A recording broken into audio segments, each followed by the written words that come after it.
पंजाब के दारुल हुकूमत लाहौर शदीद स्मोक की लपेट में है, जिसके बाइस आलूदा तरीन शहरों की फहरिस्त में पहले नंबर पर आ गया।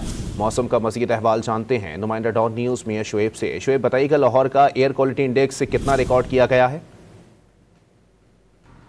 जी बिल्कुल, बागों का शहर इस वक्त शदीद स्मोक की लपेट में है, जिसके बायस जो है दुनिया के आलूदा तरीन शहरों की फहरिस्त में पहले नंबर पर है। इस वक्त शहर का एयर क्वालिटी इंडेक्स जो मजमूई तौर पर वो 409 रिकॉर्ड किया गया है और महकमा माहौलियात का कहना है कि आइंदा चंद रोज़ में जो स्मोक की शिद्दत है इसमें मज़ीद इजाफा होगा, क्योंकि जैसे जैसे दर्जा हरारत में कमी आती जाएगी और नमी का तनासब जो हवा में बढ़ेगा, जिसके बायस जो स्मोक है उसकी शिद्दत में इजाफा होगा। महकमा माहौलियात का ये कहना है कि हमसाया ममालिक की तरफ से जो फसलों की बाकियात जलाई जा रही हैं वो तमाम तर जो आलूदा हवाएं हैं वो ट्रेवल करके लाहौर समेत मुल्हिका इलाकों की तरफ आ रही हैं, जिसकी वजह से स्मोक की शिद्दत जो है इसमें इजाफा हो रहा है। तिबी माहिरीन का ये कहना है कि स्मोक में इजाफे के बायस जो शहरी हैं वो गैर ज़रूरी सफ़र से इज्तनाब करें, क्योंकि इसमें मुख्तलिफ बीमारियाँ जिसमें आँखों की जलन, गले की खराश, ज़ुकाम समेत दीगर जो बीमारियाँ